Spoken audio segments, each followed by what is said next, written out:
All right, let me go here. And good evening, one and all, to Independent Shakespeare Company's Iambic Lab Festival 2022, where we explore, discuss, and celebrate the ways that we communicate through the art of theater. If you are here with us in LA or joining us from afar, we thank you all for being here tonight. My name is Nikhil Pai. I have been in the acting ensemble of ISC since 2010 and serve on the company's board of directors. In the summer of 2020, I worked on ISC's feature film Romeo and Juliet as the videographer and playing the character of Romeo. And I will be tonight's host for our salon discussion on bringing Shakespeare to the screen. Before I introduce our amazing panel, I want to let everyone know that this is the second event in our Iambic Lab Festival. Previously, we had our salon discussion born from the Ensemble, which featured the creative team of the upcoming Devise project. Let me get this title right. White people do not know how to behave at entertainments designed for ladies and gentlemen of color.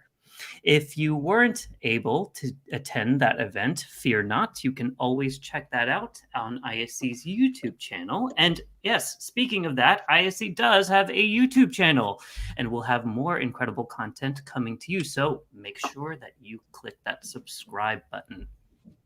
Coming up in our Iambic Lab Festival, we have two events led by the incomparable Louis Galindo. He's an actor, writer, educator, ISC leading actor, and he'll be holding workshops where he will take you through a guided exploration of your own creative depths while sharing his own creative practices. And he'll close the Iambic Lab Festival with a performance of his original piece, Cosmic Hood, which I hope everyone is as excited for as I am. I mean, speaking from experience, Louis is one of the most creative, dynamic, generous actors that I've ever worked with, and I honestly cannot wait for this. And for those of you who haven't had the pleasure of watching Louis perform, it's just, if you're an actor, watching him is like a masterclass. Every second is really captivating. So be sure to check that out on Saturday, the 26th at 7 p.m. But back to why we are all here, Shakespeare on screen. So let me bring in our lovely panel.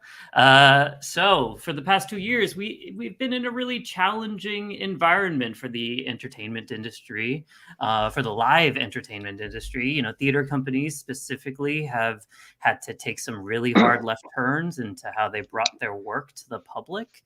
And ISC took a really, really bold move and decided to make 2 feature-length films. The first was the aforementioned Romeo and Juliet in 2020.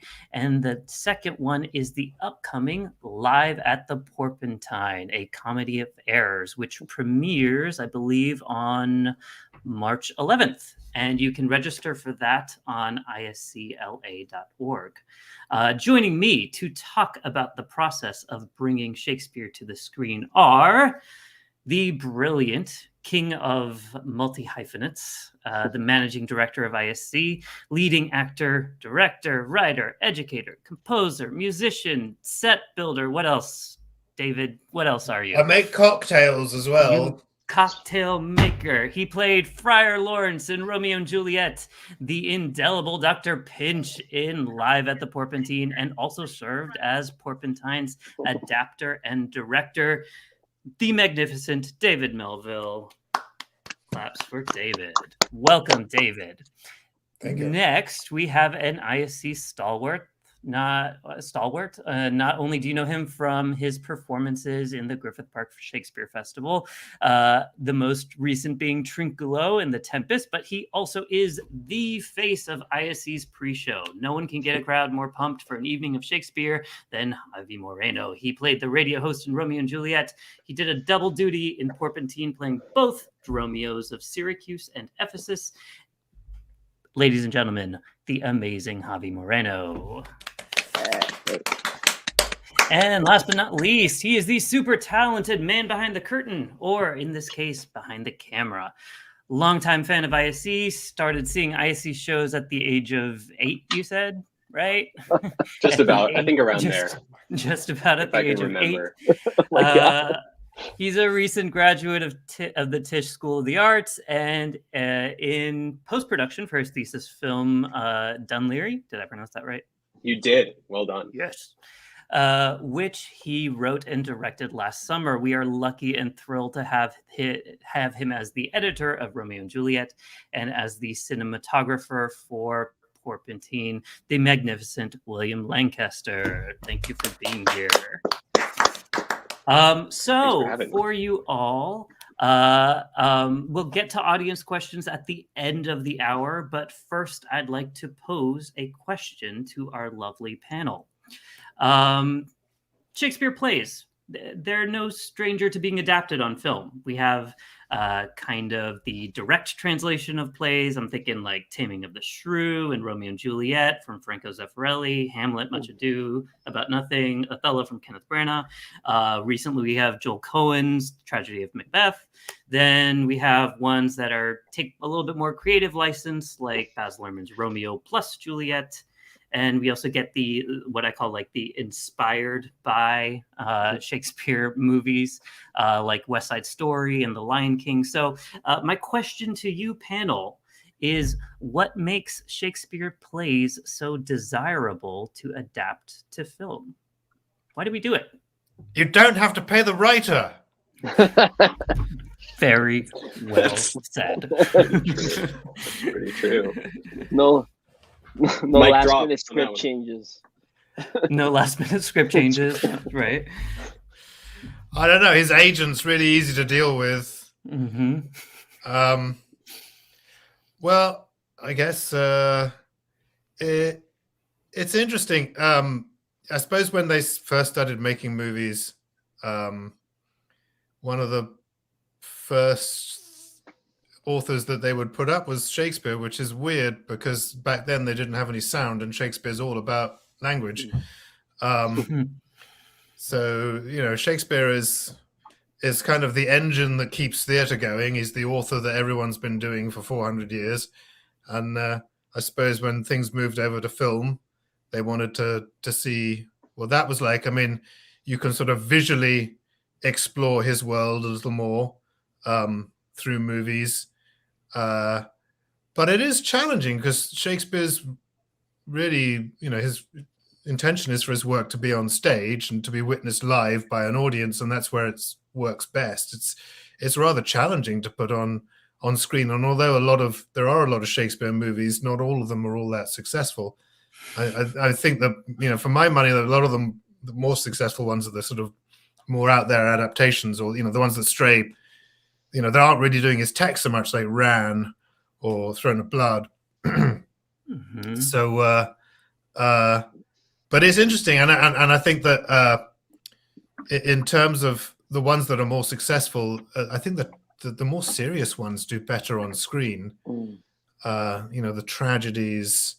You know, Olivier's Hamlet was a big one. Is Richard III, Kenneth Branagh's Henry V, which I think was one of my favorite Shakespeare movies, and that's his, you know, his first sort of big breakout thing.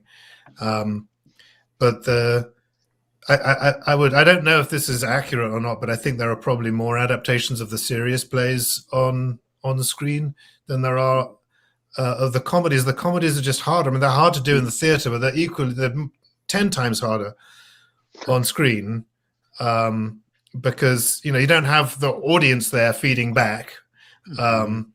And you know, there's a lot of those laughs really exist in the theatre with a live audience. So yeah, that's why we chose to do more broad, ballsy, out there comedies as a movie.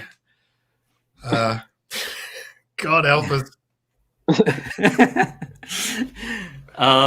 Yeah, and you know, I would also say, like, Shakespeare himself was adapting things, so like his stories themselves are very adaptable, because they're I mean, we always kind of say is the reason why we come back to Shakespeare is, yes, the language, but also its commonality and its sort of like timelessness that threads through. So like, yeah, I would also just add that on. And anything? Yeah, it's themes that we still I mean, it's like the same thing, like the popularity of just the company at the park, Griffith Park, and why we get so many people is that I think the themes, as you said, commonality, people can still relate to it. But I mean, even some of the stuff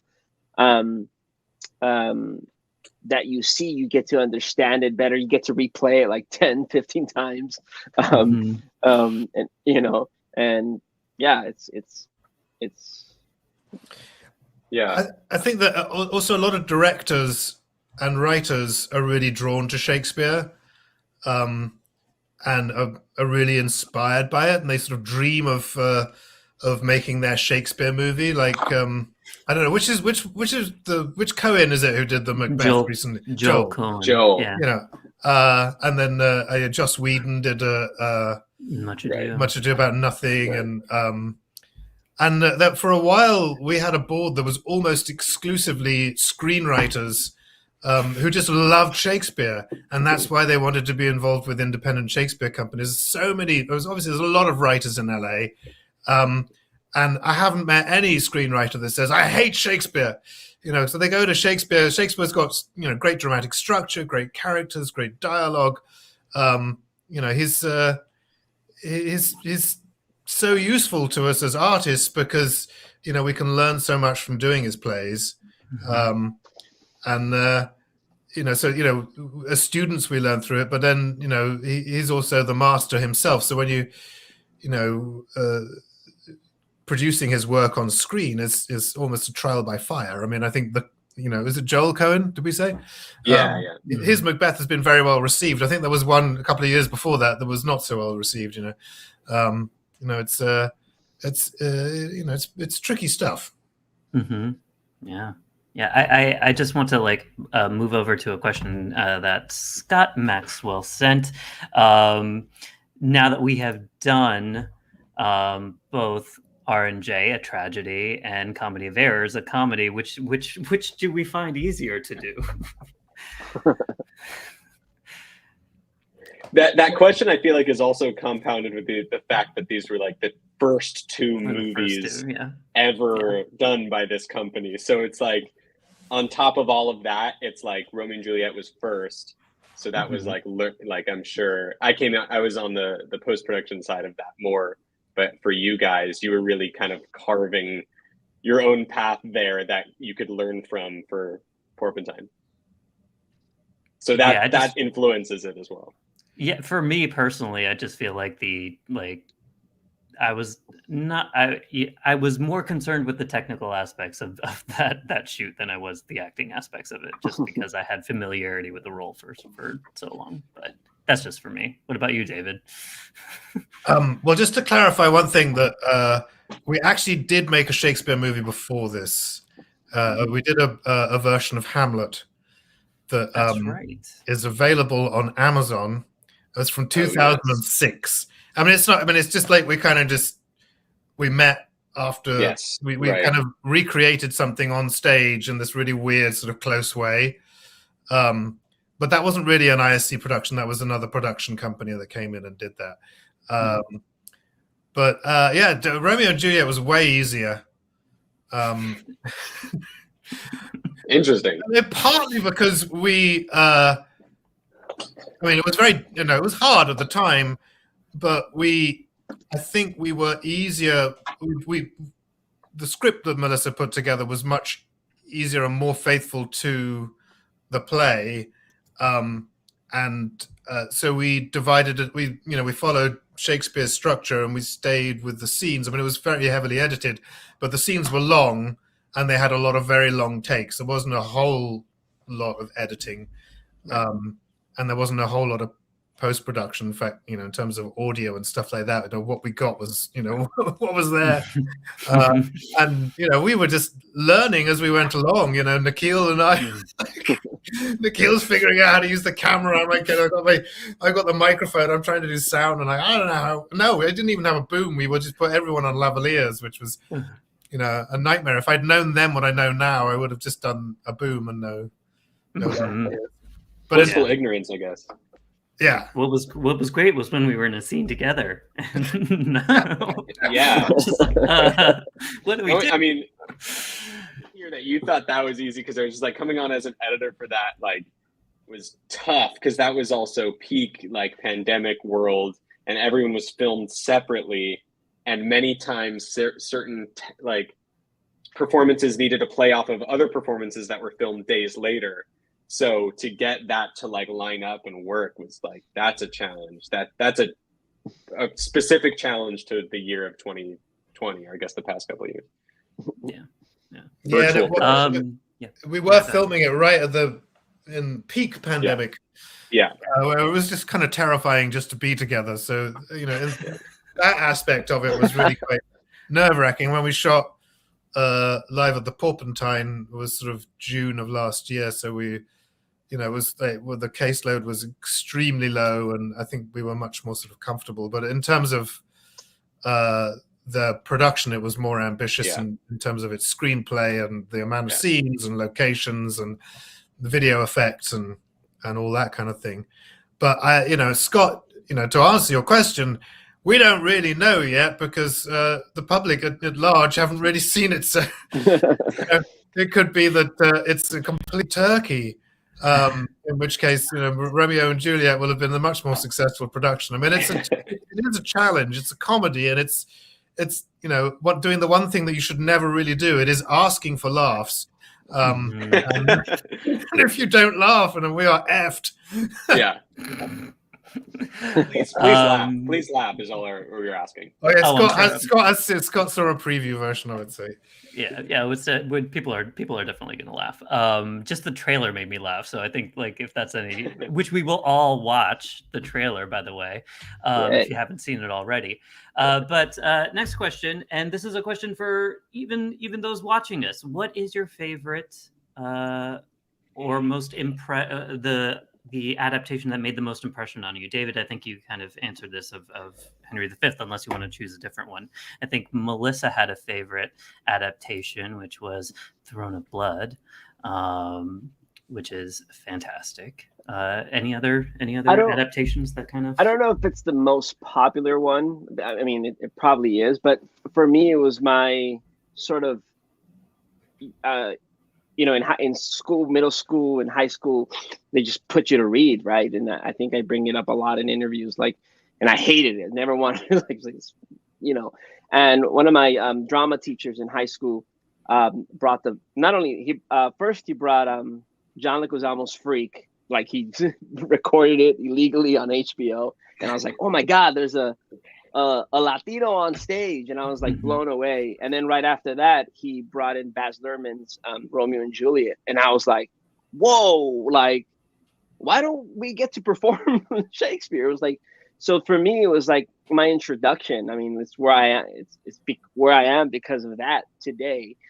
Seeing people of color, and then noticing like spots that were filmed in Mexico, and I was like, wait, I know what's going on. It was just different connections to it that made me go back to, the books that I had hidden, because I didn't want to read it. And so for me, it was like that introduction into Shakespeare and to,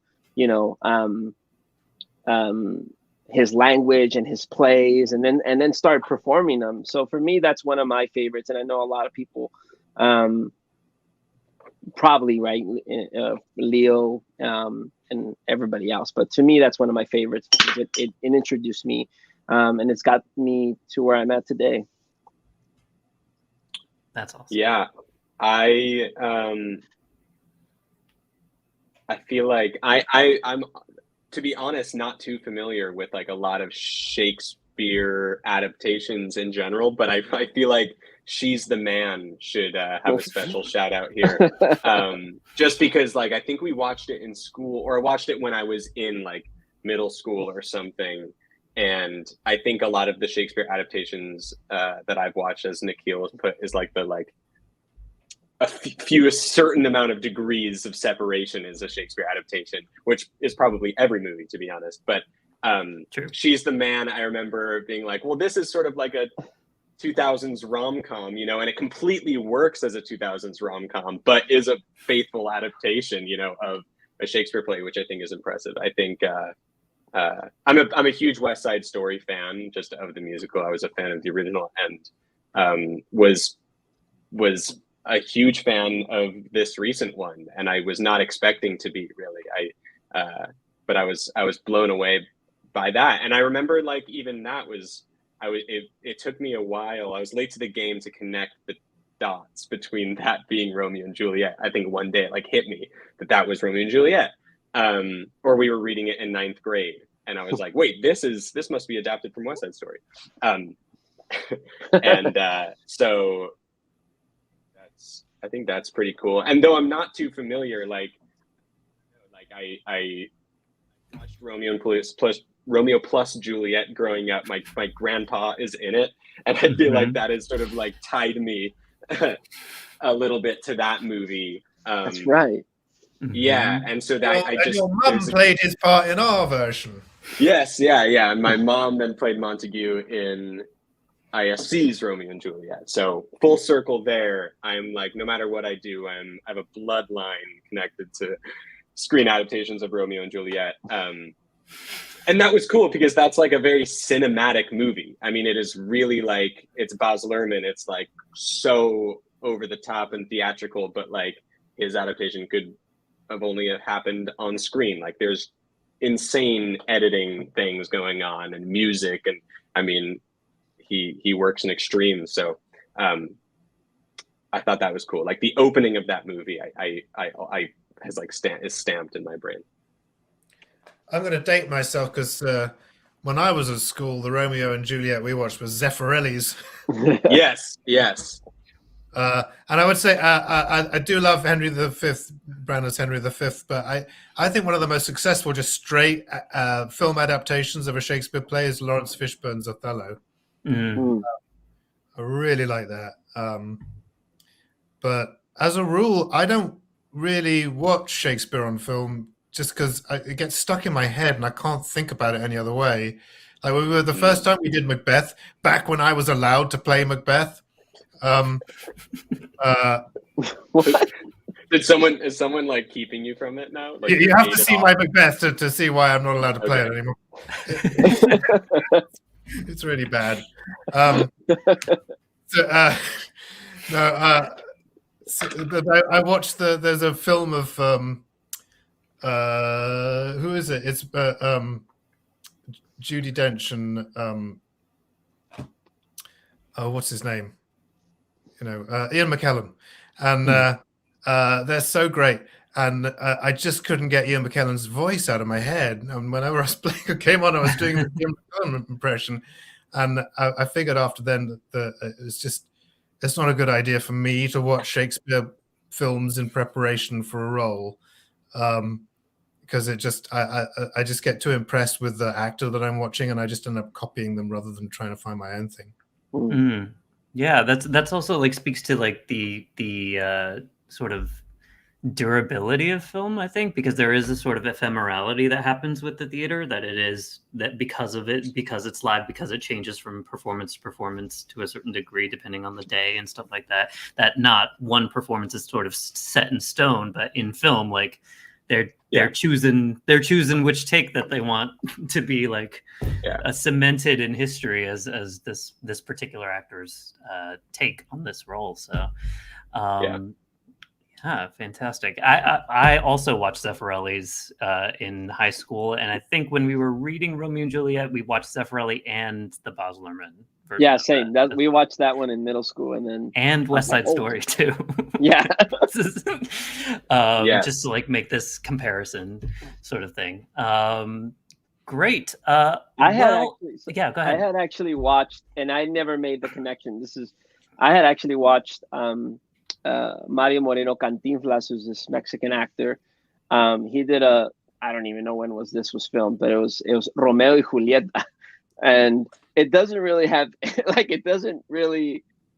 any Shakespeare language or anything, but it's the adaptation, and he plays. That's where his character was developed. He was like the chaplain of Mexico, and I think Chaplin called him one of the funniest comedians of like the time. But old school, and for me I ended up after the Baz Luhrmann, I was like, wait, I had seen something already that was funny, and he's someone that for me, like he was like my babysitter. That's what my parents used to watch, so I would always all of his physical comedy, borrow from him and use it today. Is he someone you're inspired by, Javi? Definitely. I mean, I think it's interesting because Cantinflando, it's sort of it was like going to the cantina, which is the pub, right? And the way he talked, the way he would talk, it was so like quick, witty, and it's definitely a lot of characters that Shakespeare wrote, kind of like comedic. And so watching it for me as a kid, that's when I was introduced. I was like, this is hilarious. This is funny. And definitely, I mean, it inspired me to, like, I think after watching any movie, whether it was like Thanksgiving or, Christmas, I would, imitate him or do some of his movements. Mm-hmm. And from there it was just kind of going into like, oh, who are these? Because these were like, Charlie Chaplin, Cantinflas, Buster Keaton, all these guys. I mean, my parents worked, from like 6 a.m. to like 5 p.m. And it was just like, these guys were my babysitters, I was like, mm-hmm. I would just watch it on Reed Laurel and Hardy, but yeah, definitely my inspiration combined with everybody else that was around, not in my time, but that I was able to watch because of TV. Was he someone you were thinking about when you were doing Dromio? Definitely in a lot of little scenarios. Like there's a lot. I mean, a lot of his stuff is in the way he talks, but in a lot of the physical comedy, there's him and there's this other guy who his name is Chespirito, which is he's Chespirito in El Chapulín Colorado, but Chespirito literally means little Shakespeare, and this guy, he had all kinds of different, I don't know if, now that I've been doing a lot of Shakespeare and I connect, there's a lot of similarities. Like I think one, El Chavo del Ocho, which took place in this little neighborhood, is very Merry Wives of Windsor and The Poor Kid and all this stuff. And so a lot of these guys were really inspired. Like it's funny, every time I show someone the photo or I show them the trailer, they're like, oh, there's one of the characters that he plays is called Chompiras. I think that's what it is. And he wears like this hat, he has the beard and he has his stomach out. And I'm just like, I guess so. I mean, it was like, these were things that were like, that I was watching as a kid. Cause not a lot of people my age were watching this. They were like black and white, they were like, late at night if I couldn't get to sleep or out in the morning. But definitely, I think I borrow a lot of stuff that I used to watch from them, from all these actors from back in the day. Definitely inspired me for this and many other stuff that I've done on stage as well. That's awesome. That's awesome. But before we talk a little bit, we'll talk more about the comedy aspect of it. But I do want to make sure that everybody is on the same page and kind of knows what Live at the Porpentine is gonna be about. Yeah. So we have a trailer for you. And David, can you set up the trailer for us? Set up the clip. Set up the clip, David. Set up the trailer is basically setting up the movie. So, what are we gonna watch? We're gonna watch. I mean, so the movie is kind of we took as our inspiration sort of early '60s, kind of late '50s. I really wanted it to be like late '50s, stylist, in terms of costumes and stuff. And as it turned out, we had a great cache of costumes from the early '60s, so we bumped it a little bit. So we're going for that sort of slightly early '60s kind of vibe. And William and I were researching what the trailers looked like back then, and they're very different. Today, they're very slick, and there's a guy going, "In a time before, you know what? But back then they're really long, and then they basically look like someone's like pitching their movie to an executive and saying, "Okay, so there's this character, and he's called this." You know, like Alfred Hitchcock, you know, it's like he'll be standing next to a camera, or you know, he'll come down on a crane from the camera and say, "I want to tell you about my new movie called Money, starring Sean Connery, who's a really excellent actor." And so we figured we would do something a little bit like that, but it's you know, we couldn't afford Alfred Hitchcock, so we got this guy. Yeah. Put him in a mustache. Yeah. Awesome, great. So without further ado, here's the trailer for Live at the Porpentine, a comedy of errors. Two sets of twins separated at birth in what we shall describe as a nautical accident. One day, by happenstance, they find themselves in the same town with no knowledge that the other is there.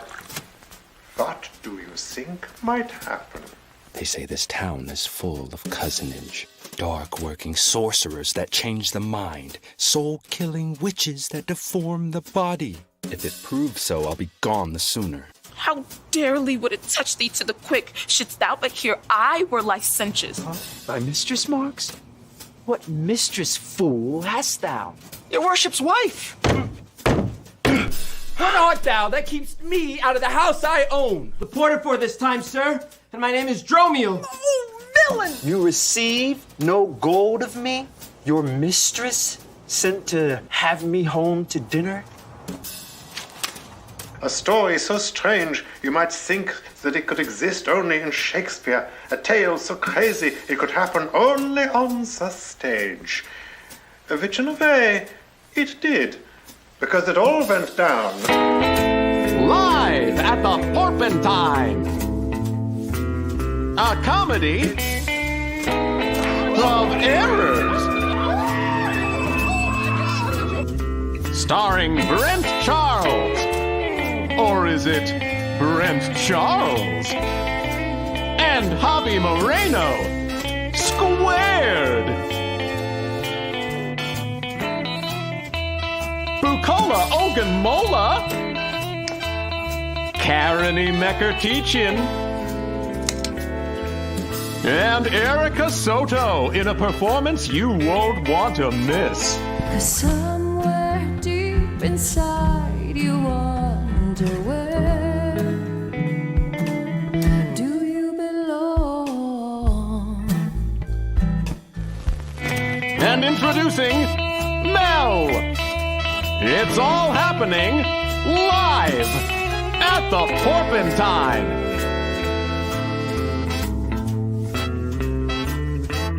A comedy of errors.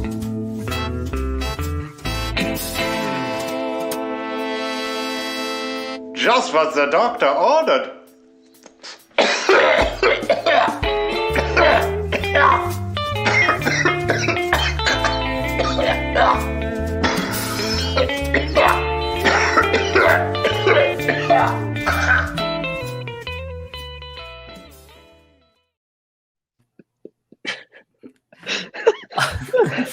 I told you you'd laugh at it. What the hell have we done? But hopefully the people who didn't make it are laughing at it. I know. It looks fantastic. And for the audience that is watching right now, start thinking of questions. We'll answer them at the end of the hour. Make sure you put them into the chat. But before then, David, you got how did you? We've already talked about how hard it is to translate the comedy. What new bits did you come up with? What did you preserve? Where'd you get your comedy from in this movie? Well, comedy is in the eye of the beholder, you know. So, yeah. Well, yes, it's a challenge. I mean, so just to step back a little bit. I mean, the sort of the genesis of this project was that we would, for a while, we've been thinking about doing Comedy of Errors again. We did it in 2012. And we'd been thinking about doing another version of it that was more of a musical, and would be a live show, and it was going to be called Live at the Porpentine. And, you know, without really sort of dipping back into the script, we were just like, yeah, we could just set it all in a nightclub and it'll be called Live at the Porpentine and it'll be awesome. And the band can help tell the story. And so we had this notion of what we wanted it to be, but we hadn't really sort of gone back to the text and thought about, you know, whether that would fit or something or not. Anyway, so that was kind of on the docket. And, you know, then the pandemic came along and we went, oh, God, what are we going to do? And, you know, we did Romeo and Juliet the year before, and I was very keen that we should do a film of my Richard III. Melissa was like, no one wants to see that. That's not going to cheer anyone up right now. So it was like, and Comedy of Errors was like the only one we hadn't done lately, and we're like, oh, let's go revisit that idea of Live at the Porpentine, and that was kind of what informed adapting it. But it really, yeah, it's a challenge because it's, you know, the Comedy of Errors is the play is the Comedy of Errors. Ours is a comedy. It was just any old comedy, not the. It's just a Comedy of Errors, and yeah, in adapting it, it was, you know, I was reminded what a tough play it is. I mean, it's really sort of predicated on one joke, which is the two sets of twins are mistaken for each other, and that can play out brilliantly on stage and get the audience going. But it's very, very broad. It also is based on a play called the Menikmai, I believe. Not quite sure how that's pronounced. It's by Plautus. It's a Roman play, which the Shakespeare's audience was very familiar with. So he kind of didn't need to describe bits of the plot because he just, I guess, it was one of his first plays too. And I think he must have been like, everyone knows that bit. I don't really need to go into great detail about that. So in his play, you've got stuff like, you know, there's the prostitute who lives next door and he's promised her a chain and something about breakfast. And it's not very clearly detailed at all. But when you're doing the live performance of it, those kind of details just kind of like you're along for the ride, and you know, there's a way you can pitch it that it, you know, you can sort of work around it. But you know, on screen, I just didn't really see how a lot of those kind of things that are almost non sequiturs in the play. You know, there's a scene with the, you know, the she's not the prostitute, she's called the courtesan in the play, where she suddenly, you know, shows up and says, well, I need the chain that you promised me and give me the ring that I gave you in the scene that happened off stage. So there's a lot of stuff that happens off stage that's reported on stage, and not a whole lot. You know, it's just like, you know, it really does sort of hinge on the audience's familiarity with this other play. So that was one of the challenges, was how do you actually make this stuff explicit, and how do you make it funny as well, because there's a lot of verbal badinage in it, which was hysterically funny in 1593, and then not so funny in 1594, and then just didn't play at all in 1595, and here we are still trying to do it in 2022, 21, so you know, what do you do with that? So I started to devise a way of approaching it, which would be, you know, to harness. It's rather like judo, you know. You harness the energy of your opponent, and your opponent being, you know, all this you know, unexplained tail ends of plot and stuff like that. I go, well, actually, what we can do in film is explore that stuff, and we can actually break it outside of the world of the scenes. One of the toughest things in the play, even to stage, is what they call the Lockout Scene, which is where the wrong Antipholus and Dromio have been invited into dinner with Adriana and Luciana, and then the right Antipholus and Dromio come into dinner, and the door's locked. And all these characters talk from inside, who you never actually see in the play, and it's left people sort of scratching their heads about how Shakespeare must have staged it. Did he, did the characters who are inside, did they appear on the balcony and talk down, or did they open the door and then close it, or did they have a specific set where the door would sort of swing round? So that was very challenging. I was reading the introduction to one of the editions, and it was talking about how hard that is. And I thought, well, if we're doing it in a movie, it's not hard because you can show inside the house, and that's something you don't see at all in the play. And I thought, oh, well, what if we explore the world of what goes on for those characters? How does that? What would that look like? They're being mistaken. That could be actually the setup for a lot of interesting sort of quite subtle physical humor. Maybe not so subtle, but no, it was quite subtle. Javi, this wonderful scene, I love it. I mean, I loved it when we were working because I've watched Javi doing this over and over, and I laughed every time at the stuff that he does, where he plays Dromio, and they're about to sit down to dinner, and he doesn't really know what to do because the other Dromio is a bit of a servant, but his Dromio is a bit more of a mate. So he sits down to dinner with them, and they all stare at him. And he goes, "Oh, right, I don't sit down." And then they expect him to pour wine, and he doesn't know what the gestures mean. So he ends up sort of taking all the glasses and walking them down to the end of the table, and he can't figure out what she's. But Javi's performance is, it's physically great and actually really quite subtle. Just like watching him trying to figure out, this sort of broken communication. So that was that's where it sort of came alive for me, where I sort of thought, well, what we could do is we could actually ditch some of these verbal jokes that are tough to play on stage and not really going to work on film, and see if we can tell those parts of the story with silent physical bits. And then part of the idea about setting it in the early 60s, late 50s, whatever, was I'm obsessed with we've submitted this film to festivals and stuff, and we've been turned down by them all because, like, in my director's statement, I say my main influence as a film director is Blake Edwards. Like, what, this guy? Nobody's influence is Blake Edwards, but he is. I love Blake Edwards, and I love Peter Sellers. And so I've been exploring that, and that's a lot of the work we do on stage in the summer, especially the stuff that I direct, or if I'm playing one of the clowns.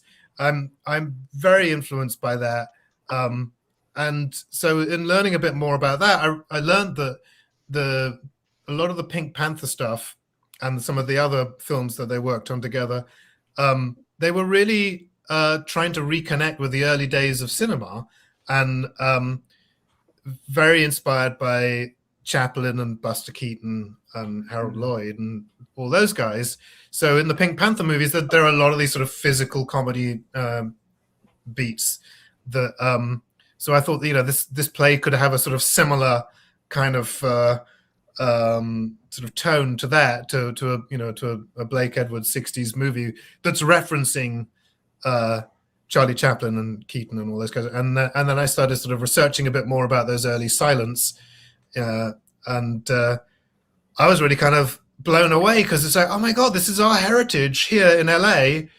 Chaplin is like LA's Shakespeare, and he's not someone that we really treat with the respect that we should. I mean, it's 100 years now since he was making movies, and the movie studio where he was working, that should be a hallowed shrine, and the birth of the industry in LA is a public storage on Glendale Boulevard in Echo Park. The building's still there, you can see it, but people store their roller skates and old sofas and stuff like that now. Anyway, so I've gone off on a tangent there, but yes.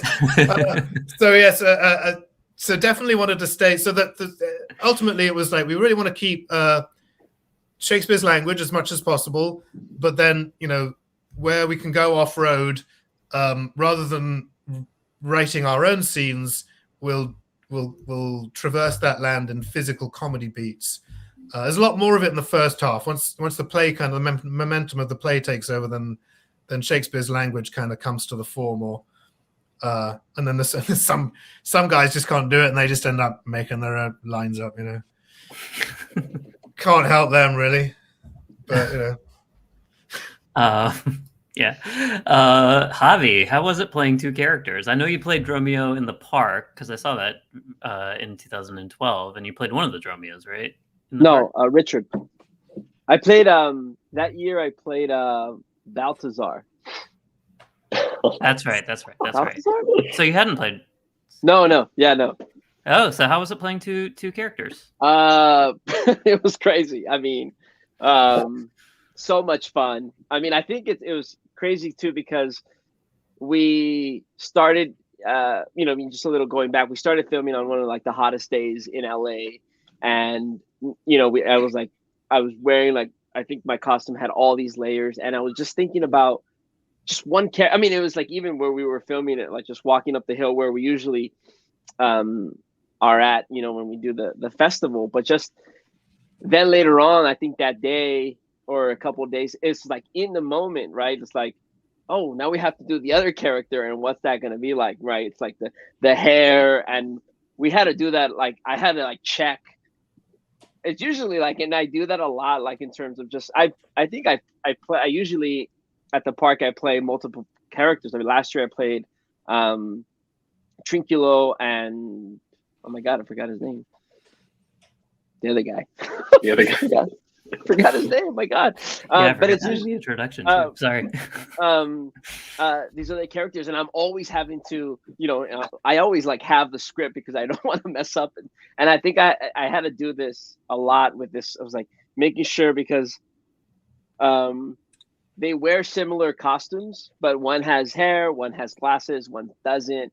And then I think it was, at the first day, it was just like the setting up. And I think once we went into the bigger scenes with more language, was sort of developing just like what these, and it was just natural, just kind of like, we also we rehearsed some bits, but just going into it, just kind of like the difference between both of them. And it just came out like on the spot, like really, like it wasn't like, that we usually have like, a month rehearsal or 2 months and we're developing this stuff, and it's my first film project. I mean, I've done a short film and commercials here and there, but it's my first film project.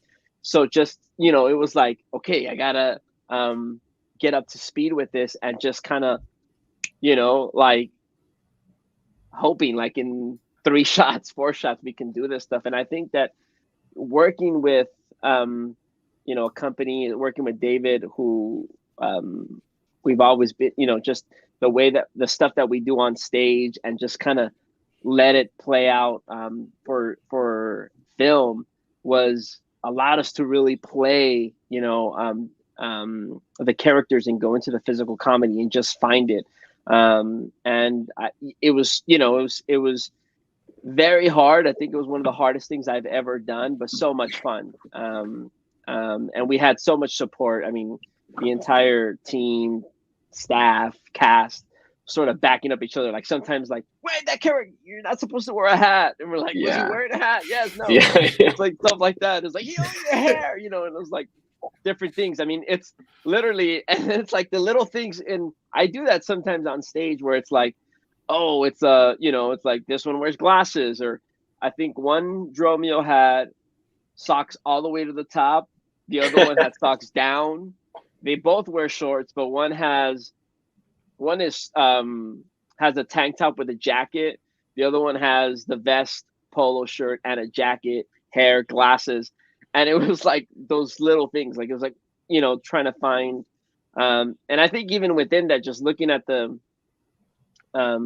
because it doesn't really tell you just in the script, like who they are. It's very slight, but it was like the characters, the direction. And we started, this guy's a servant, this guy's is not. And started playing in that. It became a lot more easier once we, fully got into it and, we were feeling it. But it was always, I think I wouldn't be able to do it without, David, William, the entire team just kind of as we always do in the summer, just having each other's back. And I think that was really fun. Mm-hmm.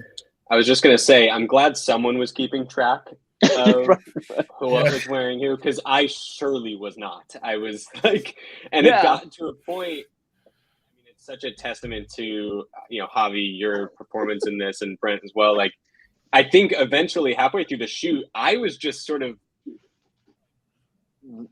assuming you guys were two different actors. Like, that's really how we were treating the production, is that they're just two different actors. I mean, and it's not a stark difference. There's like just subtle things that you guys are able to like put in that performance, like kind of, I don't know, just with subtle looks and gestures and physicalities and movements that that behind the camera, it was just like, oh, this is this Dromio, and there's another Dromio who's not here right now. And then like, and the ability, and because of shooting schedule, like we're shooting scenes jumping all over the place to keep that consistent, truly was like an achievement on your guys' part.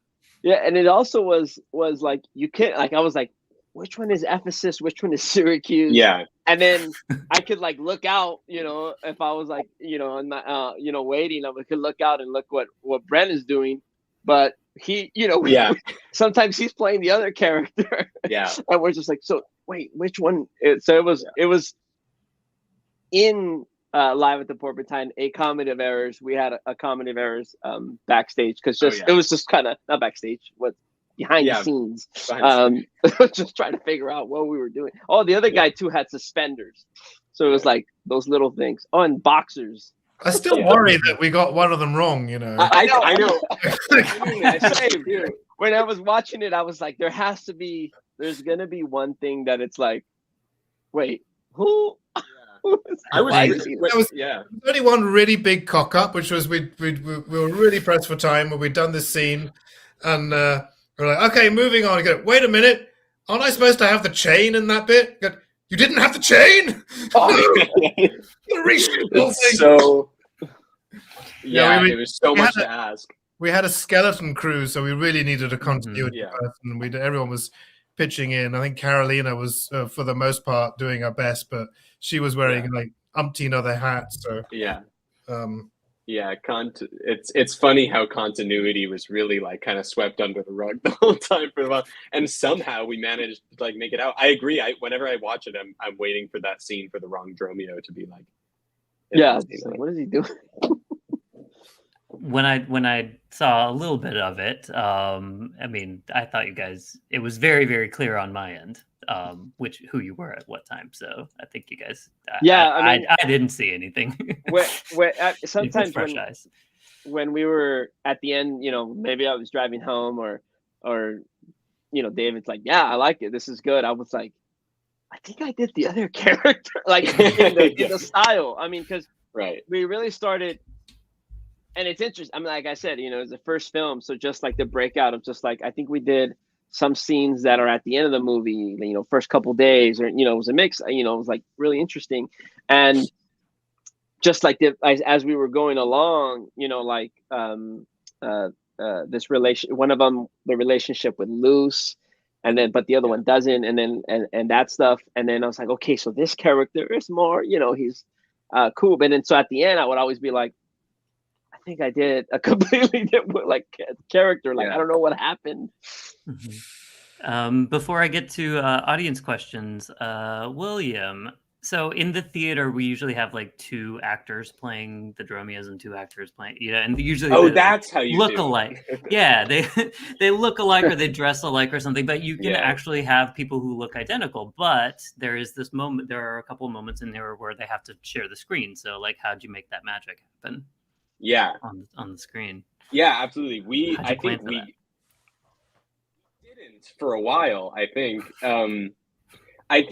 David pitched me this idea, and I think I was so excited. I mean, he called me. I think I was in my finals week of finishing up like my final semester at school when he was like pitching me this, and sort of like I think quickly mentioned like, and it's great as a film. We'll have one character play both roles, and I'm like, great, sounds good, And I think even we were into shooting, and with film, you can do parallel cutting between two scenes. So like when one's inside in the dining room, the other set are locked out, and you can cut between those. And you can also like pretty easily, with basic like compositing software or like editing software, you can, if you were ever into film in middle school, you would set up a camera on a tripod and like be one character waving and then go over and wave at yourself and then cut that in half and do a split screen effect. That's, you can do that. And I think we were operating on a level of assuming that was going to be most of the effects, and like, that's fine. But halfway through it, I think after just being so inspired by the work people were putting into this and like really, like, I don't know, going so above and beyond the promise, like the sets, the costumes, the performances, like the preparation everyone took. I don't know, part of me felt like we needed, for that last act to sort of work in these, this moment of amazement where you see them at the same time, I just felt like it would be anticlimactic to sort of keep it the same trick. So I think halfway through shooting, I was just looking up ways of maybe adding, the tough thing about the tripod technique is once you pick up the tripod, those shots don't match, and it completely blows up the effect. And so I was looking into like how we could incorporate camera movement like within three-dimensional space, where you could have a camera movement and the characters sort of looking around each other, walking around each other, and have two Dromios see themselves that way. It just felt like necessary for that climactic moment at the end for that to happen. So I approached David and was like, hey, here's this robotic arm jib that we can get for like the 2 days. I had no idea how to use it. I was just like, we can do this and you control it on your phone. And we got it for the last couple days and really was learning on the go. But so basically like the first effect we have is when you see the two Dromios is the wide with the two floors, which I would say was one of the most difficult days of shooting, on Javi's end, because we have to run a ladder up and everything. But then finally in that last scene in the what is it? It's not the cave. It's we shot it in the cave. What's it called in the film? Oh, the Abbey. The Abbey, of course, the Abbey. Suspiciously like one of the bear caves in Griffith Park. Yeah, it's weird. Yeah. In the Abbey, we had that camera arm, so we just rehearsed that. We set up that movement, and it would sort of just be it was this robotic arm. Javi would be in one costume, acting to I think Jenny, yeah, for eyeline, and you'd press a button on your phone and you'd program it so that camera would make the same movement, like the exact same movement over and over again.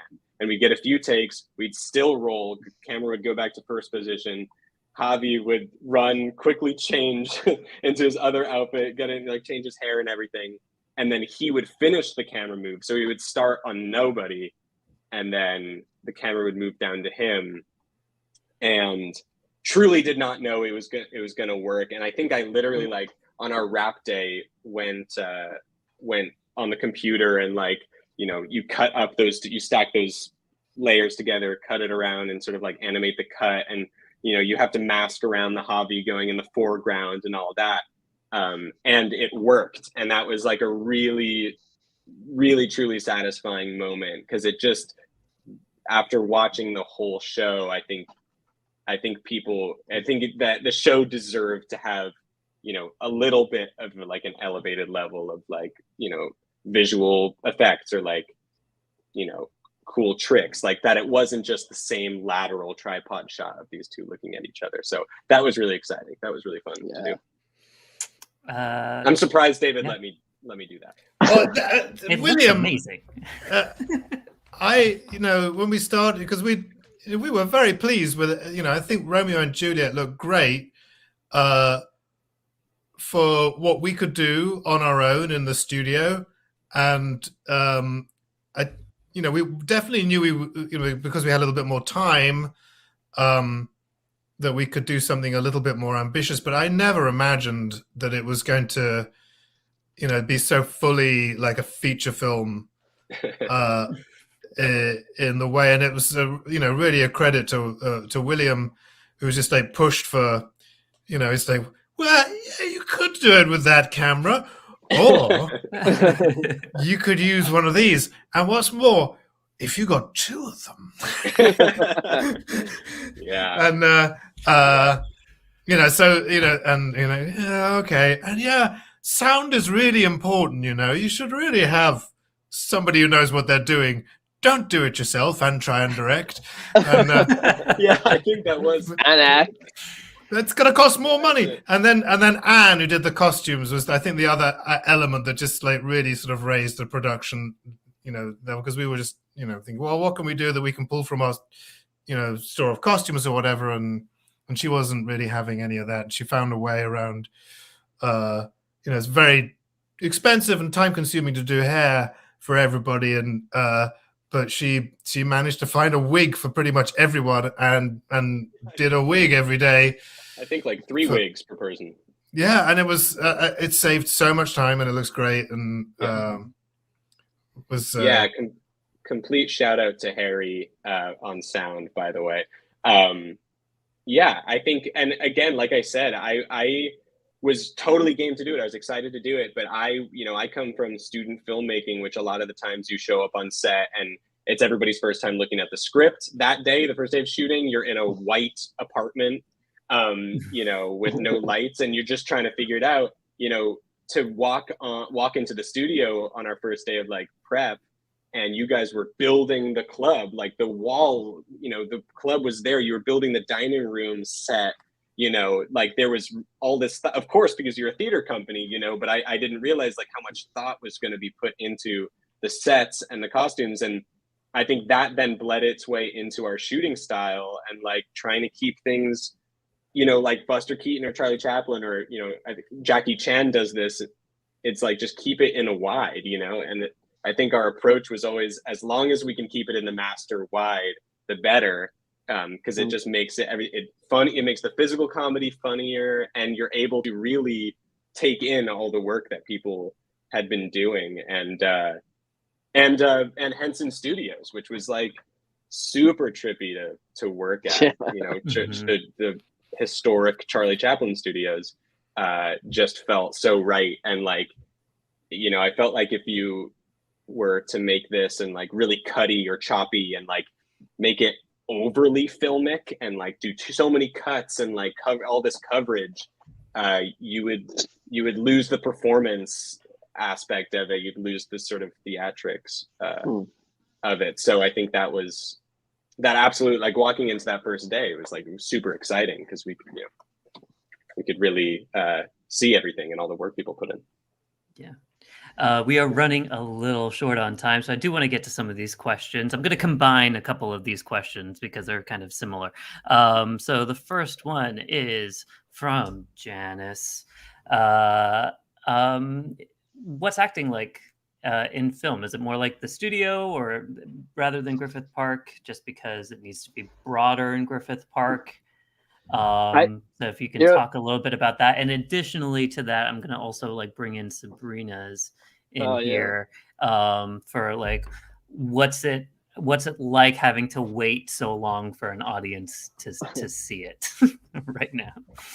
So the first question to Janice, our first day shooting, was at the park, at the old zoo, Griffith Park, and we're being mic'd up, and I was so confused. I'm like, I was like gonna project and be really loud, and it's like, whoa! I had to like remind myself constantly just to, to take it back. But my head was like, but you're at Griffith Park, So that was my challenge. And interestingly, when I saw the screening, I thought I was gonna be really loud, and I think I think I did a pretty good job at just, just calming down, which was good, because it was this challenge for me that I think allowed me, sort of, like especially right now with like South tapes and stuff like that, at home, I'm usually told I'm very, ready for the stage, and you're like, yeah, you're too big and broad. So I was able to just kind of like use that now today, So that was the challenge for me, just to try to keep my volume down, not as loud. Yeah, Javi's the one actor that we never have to ask to speak louder in the park. He's got the best voice. But yeah, no, I think you were great, and it was actually Javi was for me it was the linchpin when I first was thinking about doing this. I called Javi and I said, "Look, I know you're going to have a baby." It was. I want to say it was literally a year ago, because I think it was my baby turned 11 months yesterday, and I think it was I was a month away from having a baby, and Right. David called me. But I figured I just really saw Javi as Dromio, and I figured if just because of the physical work, comedy work that we'd done together in the park, and I figured if Javi could do it, then everything else could have fallen into place. But if he couldn't do it, we would have just, it would have been a very different type of film. I think that this film naturally is broad and big, so it probably it is maybe a little bit more stagey in the performances, just in terms of what it's like, because of the type of work that it's quoting. But I guess in terms of acting, it's much more similar to being in the studio rather than being on stage, where we just, even with the mics, we have to be loud, and we have to be very specific about where we're directing people's attention on stage at the park, because it's very big and the audience is huge. So it was, what's nice about exploring this kind of work on film, and I think we found this with Romeo and Juliet as well, is that you can, you have you can explore a level of interiority and sort of subtlety that, even in the studio on stage, you can't. So that's really fun, I think, and it's, particularly with a comedy, even saying it's broad, but there are moments where there's just very subtle little looks and things, hopefully are telling the story. And comedy of our eras on stage can become this sort of big slapstick fest. But it was nice to be able to explore things that you couldn't do like that, just the shooting little glances and that kind of thing. Yeah, I wonder that too. Coming from film, for theater actors, sometimes going in for a close up, it's must be a totally different thing, because it's being used to acting for thousands of people versus you're there, every detail is all front and forward. So that was interesting to see you guys work at. I mean, I didn't have any notes. You guys seem to really naturally just get it. Yeah, it's a weird thing about the camera, because the camera can read your mind. Yeah, it has the ability to read your mind, and so I think, having done both, it's really about distilling everything down into just really, really think what you're saying as you're saying it, and you can bring the volume down as much as you can. I think there's a I mean, and then to Sabrina's question about is it frustrating to wait 9 months? I mean, film is incredibly anticlimactic. I mean, it's nothing like being in a play where there's just a natural ascent that leads up to a performance. Hopefully everybody applauds, and there's flowers and champagne in the dressing room, and it just has a really sort of nice cadence that's connected. But with a film, you do the work in front of the camera, and then you have no idea about what it's going to, as an actor, you don't know what it's going to be like until you maybe see it at some point. Maybe you don't even ever see it. You just, maybe, somebody says, "Oh, I saw that thing you were in. It was kind of good." Yeah. Or whatever. And you're like, "Oh, good."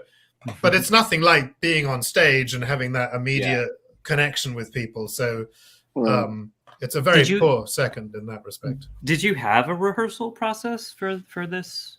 I think we had about a week with the principals, where we worked on some of the sort of comedic set pieces that we were going to look at, and then some of the more tricky dialogue scenes. But there's no, I mean, on stage, everything is a rehearsal. You're in rehearsal for 3 weeks, but then you get on stage, and with each night you're fine-tuning your performance, or it can be different, and you're learning night by night, and then by the end of the run, you could be giving a much more detailed and knowledgeable performance than you would in the first week. But on screen, you're lucky if you get rehearsal. More often than not, you just turn up and you just got to do it, and you get however many takes you get to get it right, and you have no control over which take gets used. Right. So it's, as an actor, it's not a very satisfying experience in terms of control. So an actor on stage is their own editor. And then an actor in film is just another component. Yeah, because usually you're rehearsing for camera when you go in there. It's just basically so that camera knows where you're going to be. Right. They can adjust you to be like, nope, you can't go that far. Well, yeah, you're lucky if you're working with a director who really understands anything about acting, and or has the time to even care about that. Because there's so many other things that are on their minds, as I've now learned. The number one is the clock. Are we going to have enough time to get through this? When's the lunch? Why isn't that person out of hair and makeup? What the hell's going on with that lighting? Where's the goat? Where's the goat? Yeah. Well, the performances can often become sort of secondary.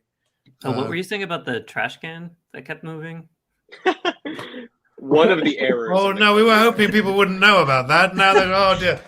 There are some deliberate errors. Yeah. That you can spot. So there's a bingo card that we should make. That's exciting. Yes. There's a trash can that's in a different spot in every scene. I can move on. It's another character. When you watch the film and go up to David and mention the trash. We were gonna do totally purposeful. A scorecard, see if you can find all the deliberate mistakes, but then we thought people would find a bunch that we weren't aware of. So we were trying to do. Everything is purposeful, guys. Everything is purposeful.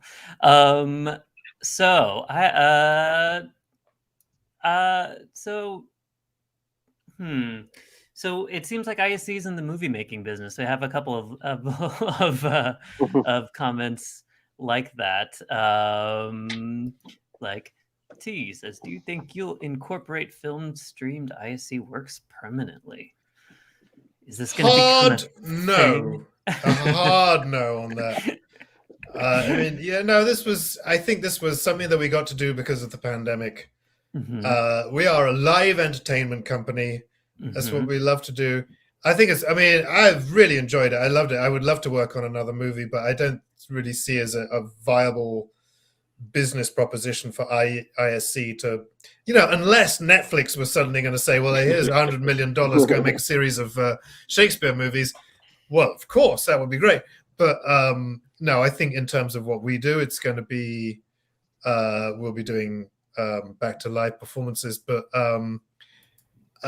streaming those performances, probably not. It's expensive to do in terms of the negotiations with the union and everything.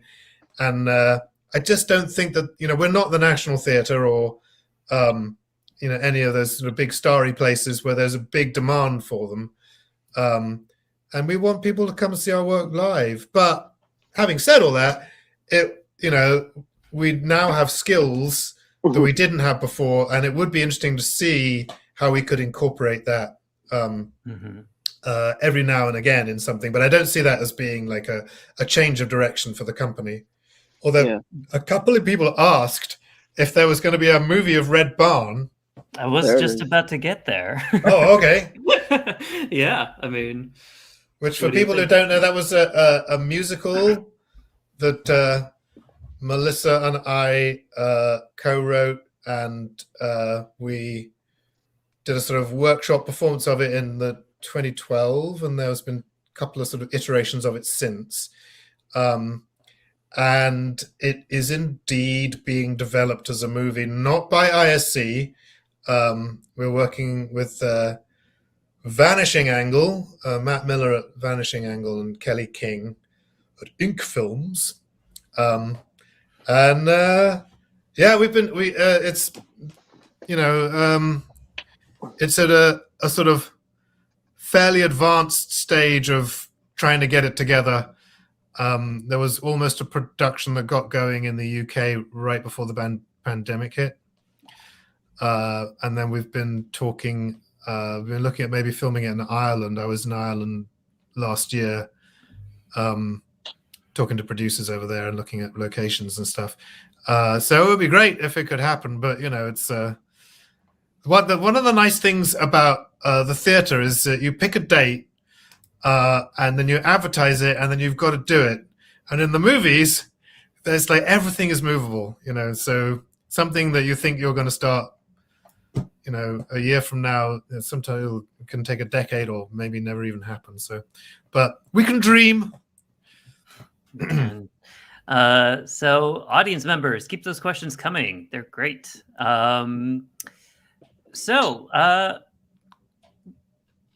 What was it like to work with the ensemble? Because it seemed like I know you guys in the audience haven't seen the whole thing yet, but it's really a kind of like a who's who of ISC regulars from the past and present.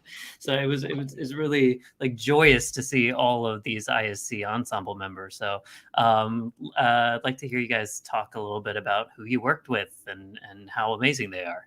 So that was really cool. I mean, the whole process was really cool. I mean, I think for everybody, for me especially, I think our first day of shooting was like June 3rd, which is usually our like first day of rehearsal for the park, like every year, like kind of looking back.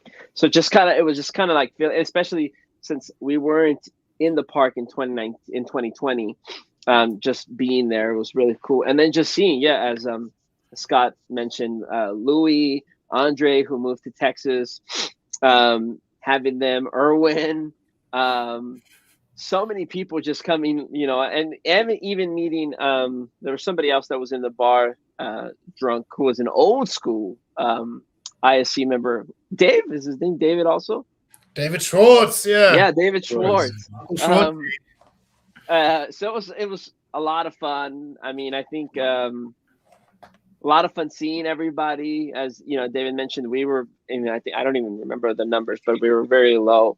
And it's just really hard, just kind of keep us, we're like away from each other, as people mentioned, like during filming Romeo and Juliet. So just kind of like, it's like being backstage. It was so much fun, just kind of seeing each other every day for like, we did really early mornings the first couple days at the park, like sunrise, which was really cool, being at the park and just performing with everybody, getting to see this different side of them, like the prep was so much fun. It was really, really, really cool. And we got,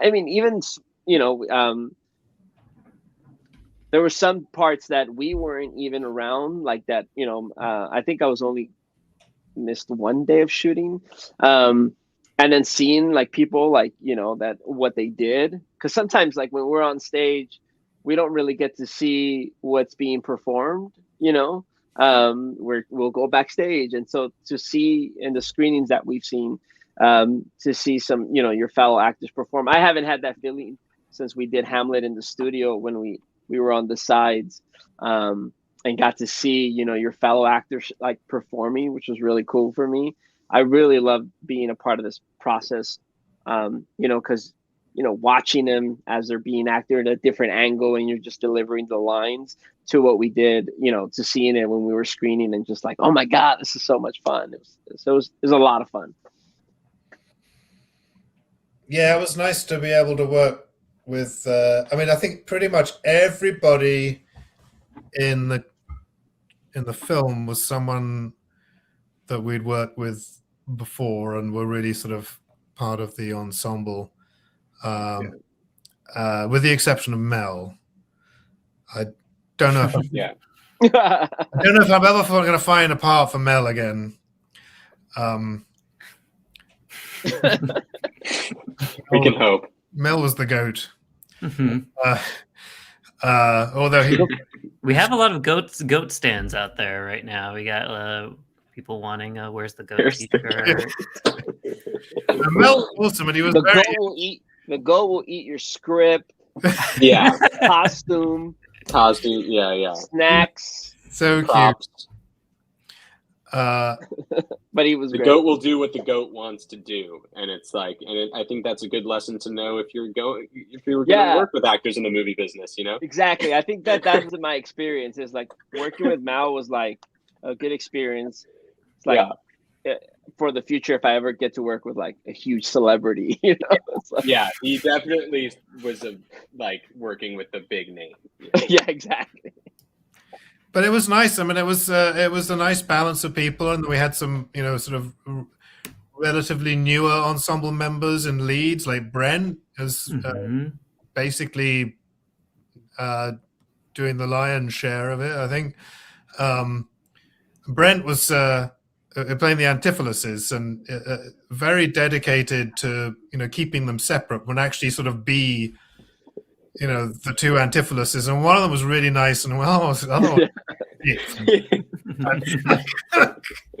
yeah. But there was one bit with Brent. He did it so well. There was one bit where I was directing it, and we were about to do the scene, and I found myself explaining to him what had happened with the two characters in the scene before. Yeah. Just acted in. And I was like, oh no, wasn't it? Yes. This is what the other. That's what I'm saying.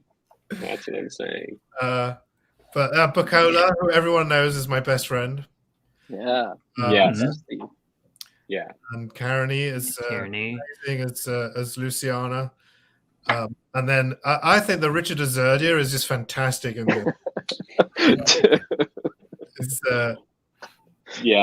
Yeah, and probably actually one of the most experienced screen actors in it as well.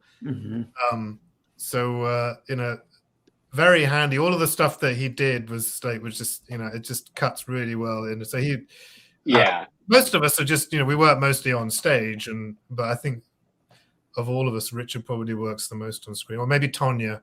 That's true. Richard was fantastic because, like, you can see Richard's facial expressions from the back of the part. Yeah, so exactly. if you go up to on an 85mm lens, you know, it was like wild. It was like the amount, like the performance you can get is like so clear, and like his physicalities were just like completely on display. It was awesome. He was so committed. And yeah, it's usually, I mean, performing on stage sometimes, either with David or Richard, you could, you know, you never know what you can break, you know, you're like holding it in, and then maybe you can't see it from afar, you know, on stage. Right. On camera, I mean, the first day Richard came in, he had already, that's the day I missed. He had already filmed, and he had his costume, his whole hair, and then so I hadn't seen him, so we're doing a scene. He comes in full costume, like ready to go, and I was like, what's going on? It was so awesome, so much.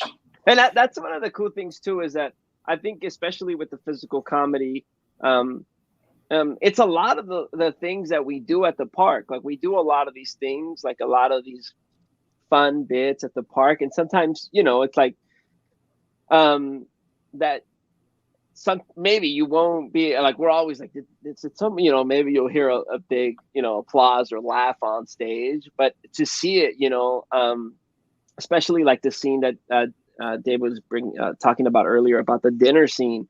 I mean, it was so much fun because it was just kind of like, okay, go, like, here's the idea, right? And even as we were doing it, and even as being directed, because it was just quiet, you know, was hilarious, because I'm listening to David and I'm also like, what? You know, do that next. And it's like, it's so much fun. I mean, because it's the stuff that when you're on stage, you're just on stage, you do it, you leave, you know, and here we got to do it multiple times, and you get to see it. You were forced to. Yeah, exactly. And you get to see it, you know, which we don't really have fortunate enough, you know, for backstage. Mm-hmm. And it was fun to have Erica back as well. Yeah. Oh yeah. Man, there's a lot of people in this movie. I was like, it's like there's more people in this movie, I think, than like work behind the scenes. Oh yeah.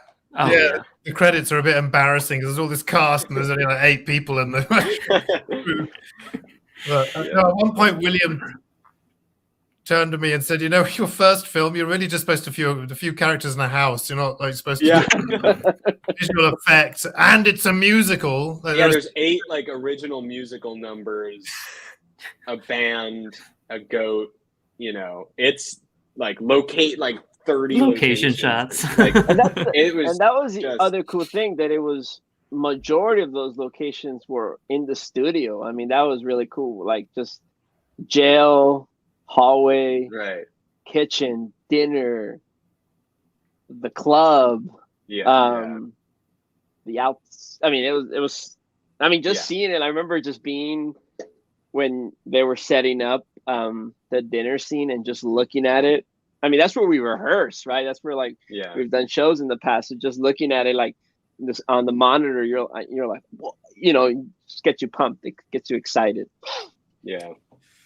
But I do think it's really fantastic that pretty much all of the scenes were shot either in the studio or in the park. I think it was the same with Romeo and Juliet too, because that's kind of where our home is as ISC, and for audience members that are familiar with us, I think it will be really impactful to see that we didn't go too far from our roots.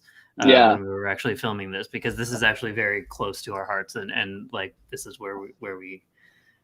Really. Except there was seemed to be more airplanes during our filming than when we do the festival.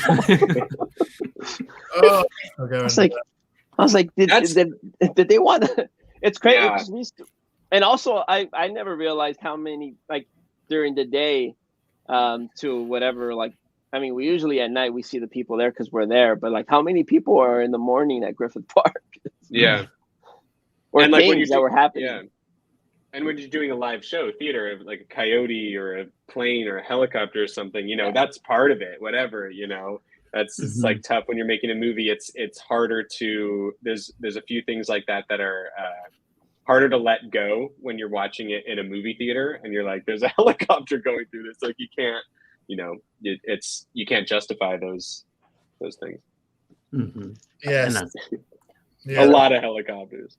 Yeah, there's some